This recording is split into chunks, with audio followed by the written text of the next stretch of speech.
जय हिंद everyone, welcome to my YouTube channel. तो हम क्लास 10th का आईसीएसई आरएस अग्रवाल का मैथ कर रहे थे। उसमें हम एपी चैप्टर कर रहे थे, अर्थमेटिक प्रोग्रेशन। तो उसमें मैंने आपको इंट्रोडक्शन क्लास और 1 से लेके 6 तक क्वेश्चन करवा दिए हैं। अब मैं क्वेश्चन नंबर आगे फर्दर 7 से करवाऊंगा। तो आप पहले वाली वीडियो जरूर देख लेना, उसमें मैंने बहुत अच्छे से आपको कंसेप्ट बता रखा है। एक बार आप कंसेप्ट देख लेंगे तो ये आपको इसको देखने में आपको बहुत ज़्यादा मज़ा आएगा और आपको समझ भी आएगा बहुत अच्छे तरीके से। फिर भी कोशिश करूंगा इसमें पिछले वाला थोड़ा बताऊं तुम्हें, ठीक है? तो बड़े ध्यान से देखना, ठीक है? चलो देखो, अब हमारे पास आता है, देखिए my dear students, question number 7 आता है, ठीक है? क्वेश्चन नंबर 7 में देखिए क्या कहता है। ये क्वेश्चन नंबर 7 में कहता है find the nth term of the AP 5, 11, 17, 23। और इसकी और क्या फाइंड करनी है? फाइंड इट्स 11th टर्म और 21st टर्म। पहले तो कहता है nth टर्म फाइंड कर दो, फिर कहता है 11th टर्म फाइंड कर दो, फिर कहता है 21st टर्म फाइंड कर दो। अगर आपको इसकी nth टर्म पता होगी ना, तो आप ये 11th टर्म और 21st टर्म तो एक सेकंड में निकाल देंगे, ठीक है? चलो देखो, कभी भी आपको nth टर्म पूछ लेना, वो कभी भी आपको nth टर्म पूछ ले, तो आपके पास ना एक tn का फॉर्मूला होता है, ठीक है? tn का आपके पास फॉर्मूला होता है a plus n-1 into d. ये general term of an AP का फॉर्मूला होता है। मैं एक बार दोबारा बता देता हूँ। देखो, ये टी एन होता है लास्ट टर्म, ये ए होता है फर्स्ट टर्म, डी होता है कॉमन डिफरेंस, एन होता है नंबर ऑफ टर्म्स, ठीक है? अब देखो, जैसे हमारे पास इसने क्वेश्चन दे दिया 5, 11, 17 और 23, ठीक है? इसमें इसने पूछा nth टर्म, ठीक है? तो हम इस फॉर्मूले में पुट करेंगे। देखो, टी एन होता है अपने पास a plus n-1 into D. तो nth टर्म पूछ रहा है, आप टी एन का फॉर्मूला लगा लो, यूज कर लो। क्या होता है? a प्लस n-1 इंटू में डी, ठीक है? अब सारी वैल्यूज देखो, a क्या होता है? ये फर्स्ट टर्म होती है, ये सेकेंड टर्म होती है। तो a अपने पास कितना आ गया? 5, ठीक है? और ये d क्या होता है? मैंने आपको पीछे भी बताया था, कॉमन डिफरेंस होता है। d होता है कॉमन डिफरेंस। कैसे निकलता है? a2 minus a1। ये फर्स्ट टर्म होती है, ये सेकंड टर्म होती है। तो d कैसे निकलता है? a2 माइनस a1, ठीक है? तो अब a2 कितना दे रखा है? देखिए 11, और a1 कितना दे रखा है? यहाँ पे लिख भी देता हूँ मैं, ये a भी होता है और इसको a1 भी कहते हैं, ठीक है? और a2 कितना दे रखा है अपने पास? 11। तो a2 माइनस a1, 11 माइनस 5 कितना आ जाएगा माय डियर स्टूडेंट? 6, ठीक है? देखो, आपने d कॉमन डिफरेंस भी निकाल दिया। अब आपने इसमें nth टर्म निकालनी है। तो सीधी सी बात होगी, जो th के साथ होता है n की वैल्यू होती है। अब इसमें n की वैल्यू n ही है, तो देखो tn टर्म निकालनी है। अब a हमें यहाँ पे पुट कर, इस फॉर्मूले में पुट कर दो। a की वैल्यू कितनी है? 5। a की वैल्यू कितनी है? 5 प्लस n, तो n ही है क्योंकि n टर्म पूछ रहा है, n-1 इंटू डी की वैल्यू कितनी आई अपने पास? 6, ठीक है? आई होप सभी को समझ आ रहा होगा। बहुत ईजी है। देखो tn, अब हमने इसमें tn निकालना है, तो 5 प्लस, अब इसको अंदर मल्टीप्लाई कर दो, 6n माइनस 6, ठीक है? तो देखो, अब ये कितना, ये 6n मैंने ऐसे कैसे लिख दिया, और 5 माइनस 6 कितना होता है? -1। तो देखिए माय डियर स्टूडेंट्स, आपके पास tn की वैल्यू देखिए क्या आ गई? आपके पास tn की वैल्यू आ गई, nth टर्म आ गई 6n-1, है ना? अब ये आपसे कुछ भी पूछे आप फाइंड आउट कर सकते हो। ये कहता है इसकी 11th टर्म बताओ और 21st टर्म बताओ, ठीक है? चलो पहले 11th टर्म फाइंड करें। इसका फर्स्ट पार्ट, पहले 11th टर्म फाइंड करें। देखो, बहुत इजी तरीके से कर देंगे 11 टर्म। जो भी th के साथ यहाँ होता है वो n की वैल्यू होती है। तो n की वैल्यू कितनी है अपने पास? 11 है। अब हम ये यूज कर लेंगे सीधा। देखो, tn आपके पास क्या दे रखा है? 6n-1। अब n की वैल्यू देखिए माय डियर स्टूडेंट्स, n की वैल्यू कितनी है? 11, ठीक है? पुट करें, जहां जहां पर n है वहां वहां पर 11 पुट कर देंगे, ठीक है? तो 6 11 द 66 माइनस 1, तो कितना आंसर आ जाएगा अपने पास? ये 65, ठीक है? तो यानी कि जो 11th टर्म है वो कितनी आ गई अपने पास? 65। कोई दिक्कत? अब इसने कहा था कि ये भी बता दो, यहीं पर ही बता दें, यहीं पर ही बता देते हैं, कोई दिक्कत नहीं है, ठीक है? देखो, इसने कहा था 22nd पार्ट में इसने कहा है कि 21st टर्म भी बता दो। तो 21st टर्म में भी कुछ नहीं करना। देखो, tn हमने क्या फाइंड आउट करा था? 6n-1। अब ये n की जगह देखो क्या आ जाएगा? 21, ठीक है? इसके आगे जो भी लिखा होता है ये n की वैल्यू होती है। अब यहाँ पर पुट कर देंगे n को, 21-1, ठीक है? अब 21 को 1 से करेंगे तो कितना आ जाएगा? 6 कम 6 12, 126 माइनस 1, ठीक है? अब देखो 126 माइनस 1, फटाफट बताइए जल्दी। 125, ठीक है? किसी को कोई दिक्कत हो तो बताओ। ठीक है, बहुत इजी था। अब क्वेश्चन नंबर 8 भी सेम ही है, लेकिन मैं आपको करवा देता हूँ। ठीक है, होमवर्क नहीं देता, घबराना मत, होमवर्क नहीं दूंगा आपको, मतलब एक आधा क्वेश्चन तो दूंगा जो सेम होगा। वैसे तो मैं ये देने वाला था, लेकिन कोई बात नहीं। ठीक है, देखो फिर से वही देखो, find the n term of the AP series दे रखी है 13 7 1 -1 5 और -5 और -11। ठीक है, चलो हम अपनी एपी सीरीज लिखते हैं पहले। 13 7 1 -5 -11। ठीक है, जब भी nth टर्म की बात करेगा आप जनरल टर्म का फॉर्मूला लिख लो, Tn is equal to a plus n-1 into d. Very nice. अब nth टर्म फाइंड करनी है, तो यानी कि n की वैल्यू यानी Tn फाइंड करना है। ठीक है, ये फाइंड करना है। सबसे पहले आप यहाँ से a की वैल्यू लिख लीजिए, a की वैल्यू कितनी है 13।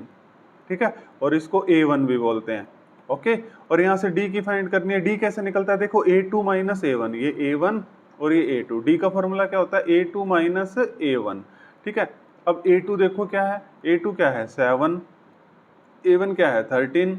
अब 13 माइनस 7 कितना हो गया, फटाफट 6। और साइन किसका आता है, जिसकी जो टर्म बड़ी होती है। ठीक है, देखिए अब d की वैल्यू कितनी आ गई आपके पास -6। अब आपने यहाँ पर क्या निकालना है, देखो वो कह रहा था Tn nth टर्म निकाल दो, तो Tn बिल्कुल पिछले जैसा क्वेश्चन है। Tn का फॉर्मूला होता है a plus n-1 into D. तो a की वैल्यू देखो क्या, a की वैल्यू कितनी है 13 प्लस n-1, d की वैल्यू कितनी है -6। ठीक है, चलो देखो अब करें इसको, 13 प्लस, अब ये -6 को मल्टीप्लाई करेंगे n से तो -6n हो जाएगा, और ये माइनस माइनस प्लस हो जाएगा। ठीक है, तो देखो अभी अपने पास कितना आ गया, देखो 13 प्लस 6 कितना आ गया 19, और ये -6n। ठीक है, कोई दिक्कत, ये आपको सभी बच्चों को समझ आ गया होगा। देखो ये आपके पास Tn आ गया। आप वीडियो को पॉज करके खुद करना, इसको ऑफलाइन क्लास की तरह पढ़ना। अभी इसमें कह रहा है देखो 9th टर्म निकालो और 16 टर्म निकालो। तो 9th टर्म देखो आपके पास ये nth टर्म आ गई। अब आप कुछ भी निकाल सकते हो, इसमें क्या दिक्कत है। अब आप इसमें 9th टर्म निकालनी है, 9th टर्म निकालनी है, यानी कि ये n की वैल्यू है। तो आपको Tn दे रखा है 19 माइनस 6n। ठीक है, अब ये कहता है 9th टर्म निकालो, तो n की वैल्यू कितनी होगी 9। ठीक है, जहां जहां पर n है वहां पर 9 रख देंगे। अब देखिए 19 माइनस 6 9 दा 54। अब 19 माइनस 54 फटाफट बताइए मेरे को क्या होता है। ठीक है, जल्दी, मैं आपकी वेट कर रहा हूँ। हाँ जी, -35। Very good. ठीक है, ये अब हमने, ये नहीं दिख रहा था, मैं बता देता हूँ, 19 माइनस 54 -35। अब हमने देखो, अब इसमें सेकंड ये कह रहा है 16 टर्म निकालो। क्या निकालनी है माय डियर स्टूडेंट, 16 टर्म। आपने कुछ नहीं करना, देखो Tn is equal to 19 minus 6n तो आपने निकाला था ना। अब n की जगह क्या रख दोगे 16, यानी कि T16 पूछ रहा है, ये हमसे निकाल देंगे जी। अब जहां जहां n है वहां 16 रख देंगे। अब 19 माइनस 16 को 6 से करेंगे 96। ठीक है, अब 19 माइनस 96 में आपका वेट कर रहा हूँ, फटाफट जल्दी बताइए, जल्दी। हाँ जी, -77। ठीक है, आप मुझे ये बताएंगे, मैंने आपके लिए छोड़ा था। आप कर लेंगे प्लस माइनस माइनस, साइन किसका आएगा, जो बड़ा होगा। ठीक है, कोई दिक्कत, मैंने आपको क्वेश्चन नंबर 8 भी करा दिया है। और अब क्वेश्चन नंबर 9 करते हैं, क्वेश्चन नंबर 9 करते हैं। ठीक है, अब देखो 7 और 8 दोनों सेम थे। अब 9th एक अगली टाइप, कुछ नहीं कहेंगे, मैं आपको ये बेसिक में भी सिखा के आ चुका हूँ। ठीक है, बेसिक क्लास अगर आपने देखी है तो आप इसको खुद ही कर देंगे। देखो ये कहता है हाउ मेनी टर्म्स, जब भी आपसे ये पूछे एपी में how many terms which term, तो आपको n की वैल्यू निकालनी है, बात खत्म। ये पूछ रहा है कि एपी 6 10 14 18 174 तक एपी में कितनी टर्म्स हैं, 1 2 3 4। अब तो डैश डैश है, कैसे गिनोगे, जनरल टर्म का फॉर्मूला लगाना पड़ेगा। ठीक है, तो क्या होता है देखो my dear student, Tn is equal to a plus n-1 into d. और ये जो Tn होता है ये लास्ट टर्म होती है, मैंने आपको पहले भी बताया था। जो ये Tn होता है ये लास्ट टर्म होती है, और वो कितनी दे रखी है हमें 74, यानी कि देखो 174। Tn कितना दे रखा है हमें 174, और n की वैल्यू पूछ रहा है। और a कितना दे रखा है, फटाफट बताइए, देखियो a कितना दे रखा है 6। ठीक है, और d कैसे निकलता है, इसको a1 भी बोलते हैं, कंफ्यूज मत होना, और a भी बोलते हैं। d का फॉर्मूला क्या होता है, देखो my dear students, a2 minus a1। Very nice. a2 कितना है, a2 यहाँ पर भी लिख देते हैं हम आपके लिए 10। a2 कितना है 10, और A1 कितना है 6, तो 10 माइनस 6 4, ये आपके पास D आ गया जी। अब देखो कुछ नहीं करना, ये कहता है नंबर ऑफ टर्म्स n की वैल्यू निकालनी है। आपको tn भी पता है, tn को l भी बोलते हैं, कहीं बुक्स में l भी होगा, लास्ट टर्म। देखो ये होती है tn लास्ट टर्म, ठीक है। बच्चे n और tn में कंफ्यूज होते हैं, tn मतलब लास्ट टर्म, ठीक है। अब सीधा पुट करते हैं, देखो tn की वैल्यू कितनी है, फॉर्मूले में पुट कर देते हैं। इस फॉर्मूले में देखो tn की वैल्यू कितनी है 174, और a की वैल्यू कितनी है 6, और n तो आपने निकालना ही है, और d की वैल्यू आपने कितनी निकाल ली है 4। अब मैं यहाँ से ना आपको कैलकुलेशन का बहुत इंपॉर्टेंट पार्ट बताने जा रहा हूँ, ठीक है। देखना, अगर आप ऐसे करेंगे तो आपको कभी कोई दिक्कत नहीं आएगी। मैं आपको बहुत इंपॉर्टेंट पार्ट बताने जा रहा हूँ। आप कभी भी अभी n से मल्टीप्लाई मत करना। आप क्या करना है, 6 को इधर बुलाओ, 6 को भाई साहब प्लीज आप इधर आओ, ठीक है। क्योंकि आप ऐसे मल्टीप्लाई कर दोगे ना 4n माइनस 4, थोड़ी सी कॉम्प्लेक्स हो जाएगी। मैं ये नहीं कह रहा कैलकुलेशन नहीं होगी, कॉम्प्लेक्स हो जाएगी। इसको इधर बुलाओ।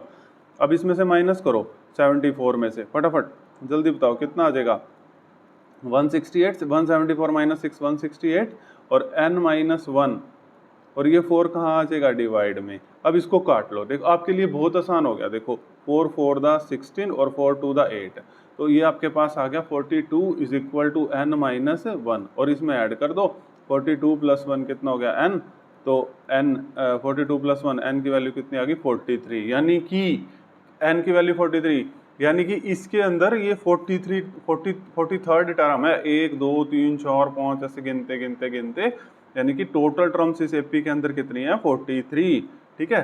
तो हाउ मेनी टर्म्स पूछ रहा था, कोई दिक्कत। क्वेश्चन नंबर 10 भी सेम है, चलो मैं ये भी करा देता हूँ, कोई बात नहीं, ठीक है। वैसे सेम है, बिल्कुल सेम है, लेकिन मैं करवा देता हूँ आपको, ठीक है।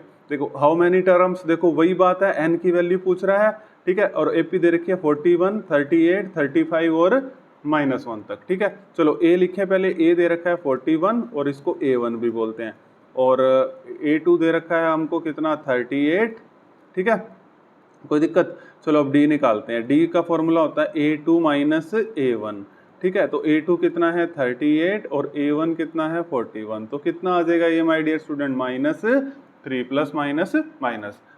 अब मेरे को, अब देखो आप सबसे पहले कुछ भी एक टर्म्स का क्वेश्चन आइए, फॉर्मूला लिख लो tn is equal to a plus n minus 1 into d. इसमें देखिए हाउ मेनी टर्म्स पूछे, विच टर्म पूछे, find the number of term पूछे, n की वैल्यू पूछ रहा है, n की वैल्यू पूछ रहा है, ठीक है, इस फॉर्मूले के लिए। अब tn बताओ मेरे को, फटाफट बताओ। हाँ जी, वेरी नाइस, बता दिया होगा आपने, tn की वैल्यू कितनी है -1 लास्ट टर्म, ठीक है, कोई दिक्कत। तो यहाँ पुट कर दो tn है -1, a पुट कर दो कितना है 41, ठीक है, यहाँ से a 41, और n माइनस 1 d पुट कर दो माय डियर स्टूडेंट, जल्दी हरी अप -3, वेरी नाइस, बहुत इंटेलिजेंट बच्चे हो आप, ठीक है। अब मैंने आपको बताया ना, कभी भी ऐसे सोल्व नहीं करना, आपने इस 41 को इधर बुला लेना, ये इधर आगे किसका हो जाएगा माइनस का हो जाएगा, प्लस का है तो -41। अब इसको आप अभी ऐसे कैसे ही रखो, मैं आपके लिए कैलकुलेशन बहुत मक्खन बनाऊंगा। अब 1 माइनस 41 कितनी होगी -42, और ये n माइनस 1 -3। अब देखो, अब क्या करूंगा, इस -3 को भी बोलूंगा भाई आप भी नीचे आओ यार, आप ऊपर क्या कर रहे हो, ठीक है। माइनस से माइनस कट गया, 3 1 3, ये कितना आ गया 14, ओके, कोई दिक्कत, किसी को कोई दिक्कत हो तो बताओ। तो 14 is equal to n minus 1, 1 इधर ले आओ, 14 plus 1 n is equal to 15, तो n कितना आ गया माय डियर स्टूडेंट्स 15। तो इसमें नंबर ऑफ टर्म्स कितनी थी 15, ठीक है। किसी को कोई दिक्कत हो तो मेरे को बताओ जरूर, ठीक है। अब हमने क्वेश्चन नंबर 10 कर लिया है, क्वेश्चन नंबर 11 भी करवा देता हूँ। क्वेश्चन नंबर 11 भी बिल्कुल सेम है, लेकिन चलो मैं करवा देता हूँ, होमवर्क आपको देना नहीं चाह रहा मैं, एक क्वेश्चन लास्ट में होमवर्क दे देंगे, ठीक है, कोई दिक्कत। आप ऑफलाइन क्लास की तरह पढ़ना भाई इसको, मैं आप सबसे एक बात कहना चाहता हूँ कि आप ना इसको ऑफलाइन क्लास की तरह पढ़ना, आपको बहुत मजा आएगा, ठीक है। आपका पहले कंसेप्ट देखना है मेरी वीडियोस का, अगर आप कंसेप्ट देख लेंगे तो कोई दिक्कत नहीं आएगी, ठीक है। अब देखिए क्वेश्चन नंबर 11 करते, फिर से वही आ गया, ये तो विच टर्म, ठीक है, n की वैल्यू निकालनी है, फिर से वही आ गया, और ये एपी दे रखी है 3 8 13 18 23 98, ठीक है, ये तो आप कर ही देंगे, लेकिन चलो हम कर देते हैं। a की वैल्यू देखो कितनी है 3, ठीक है, और इसको a1 भी बोलते हैं, और a2 की वैल्यू कितनी है 8, ठीक है जी। यहाँ से पहले d निकाल लेते हैं, a2 माइनस a1, तो a2 कितना है 8 और a1 कितना है 3, तो यहाँ से d की वैल्यू आ गई माय डियर स्टूडेंट 5। अब देखो वो tn का फॉर्मूला लिख लो जनरल टर्म का, a plus n minus one into d. Very nice. अब टी एन की वैल्यू कौन बताएगा, फटाफट बताओ। हाँ आपने बता दी होगी, ये लास्ट टर्म होती है भाई, टी एन की वैल्यू आपने बता दी होगी 98। ठीक है जी, बहुत अच्छे बच्चे हो आप। तो देखो अब पुट करें, ये टी एन की जगह हमने 98 पुट कर दिया, ए के प्लेस पे 3, एन माइनस वन, और डी कितना आया है अपने पास 5। ठीक है, यहाँ से कैलकुलेशन देखो मैं आपको बहुत आसानी से कराता हूँ ना, 3 को इधर ले आओ। ठीक है, 98 माइनस 3 आपके लिए कैलकुलेशन बहुत आसान हो जाएगी। 5 into n minus one into 5, 98 minus 3 95। Very nice, n minus one. अब इस 5 को डिवाइड में ले आओ। ठीक है, कोई दिक्कत? अब इसको करें 5 1 द 5 और 5 9 द 45। अब 19 is equal to n minus one, तो n की वैल्यू कितनी आ गई माय डियर स्टूडेंट, 1 इधर आ जाएगा तो प्लस का हो जाएगा, n की वैल्यू कितनी आ गई 20। ठीक है, किसी को कोई दिक्कत? क्वेश्चन नंबर 11, n की वैल्यू 20, यानी कि इसमें नंबर ऑफ टर्म्स कितनी है 20। ठीक है, कोई दिक्कत? देखो कितने हलवा क्वेश्चन हैं, बहुत ईजी क्वेश्चन है। देखो 12th क्वेश्चन फिर से वही। ठीक है, चलो हम कर देते हैं, कोई दिक्कत नहीं है। ठीक है, कर देते हैं इसको भी, आपको होमवर्क देंगे लास्ट में देंगे, कोई बात नहीं, अभी आप देख लीजिए। विच टर्म पूछ रहा है ये, विच टर्म मतलब n पूछ रहा है आपसे, है ना। ये फिर से वही दे दिया, देखो 72 68 64 60 0, यानी कि देखो a की वैल्यू आपको दे दी 72, और ये इसको a1 भी बोलते हैं। ठीक है जी, और a2 की वैल्यू आपको दे दी 68। ठीक है, तो d का फॉर्मूला, कॉमन डिफरेंस का फॉर्मूला क्या होता है, a2 माइनस a1। अब a2 क्या है 68 और a1 क्या है 72। अब ये 68 माइनस 72 माइनस 4, और d की वैल्यू कितनी आ गई -4। किसी को कोई दिक्कत? अब देखो, अब हमने निकालना है tn का n निकालना है, ले tn का फॉर्मूला यूज करना पड़ेगा। a प्लस tn का फॉर्मूला था a plus n minus one into d. अब तक तो आपको बहुत अच्छे से याद हो गया होगा ये फॉर्मूला। ठीक है, अब मेरे को इस क्वेश्चन में tn की वैल्यू कौन स्टूडेंट बताएगा? फटाफट मैं वेट कर रहा हूँ। हाँ जी, tn की वैल्यू बोल दी होगी आपने 0। ठीक है, चलो अब इस फॉर्मूले पुट कर देते हैं, tn की वैल्यू 0, a की वैल्यू है 72, शाबाश, मेरे साथ साथ बोलो n माइनस वन, डी की वैल्यू है -4। फिर से वही कंसेप्ट यूज करेंगे, है ना, कैलकुलेशन का। अब देखो 72 को उधर लेके आएंगे, 0 minus 72 is equal to n minus one और -4, और 0 माइनस 72 -72 -4 को कहेंगे भाई साहब आप नीचे आइए प्लीज़।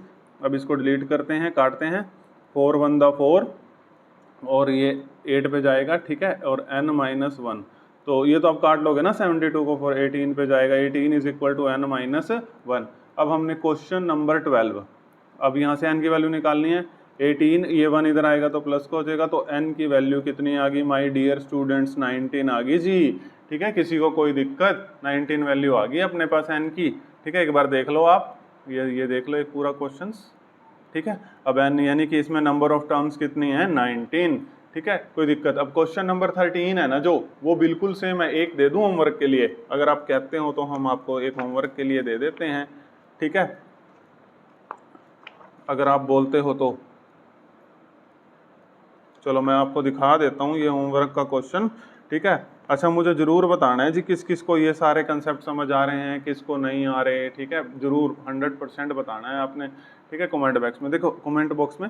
अब क्वेश्चन नंबर 13 देखो बिल्कुल सेम है, इसको नोट कर लेना। Which term of the AP 1:1/6 1:1/3 is 3। मैंने ये आपको होमवर्क में दे दिया है क्वेश्चन। ठीक है, ये मैंने आपको होमवर्क में। अब देखो 1:1/6, यानी कि ये मिक्स्ड फ्रैक्शन है, सोल्व कर लेना। इसको इससे मल्टीप्लाई करते हैं, मल्टीप्लाई करके जो आता है फिर ऐड कर देते हैं, 6 1 द 6 और 1 को ऐड कर देते हैं 7/6। ऐसे मिक्स्ड फ्रैक्शन निकाल लेना, और बिल्कुल जैसे हमने ये करे हैं 11th और 12th बिल्कुल वैसे ही है, इसीलिए मैंने होमवर्क में दिया। अगर आप कहते होंगे तो मैं ये भी कर दूंगा। अब आगे वाले क्वेश्चंस मैं नेक्स्ट वीडियो में खत्म करने की कोशिश करूंगा, या तो 2 वीडियो ले आऊंगा, ज़्यादा बड़ी वीडियो नहीं करनी, ताकि आपको कॉन्सेप्ट बहुत अच्छे से समझ आ जाए। ठीक है जी, अगर आपको मेरी वीडियो पसंद आ रही है तो लाइक शेयर सब्सक्राइब जरूर करना। ठीक है, मैं आपको कुछ यूनिक ही बताऊंगा, और अपने दोस्तों के साथ जरूर शेयर करना इस वीडियो को। ठीक है, थैंक यू एवरीवन।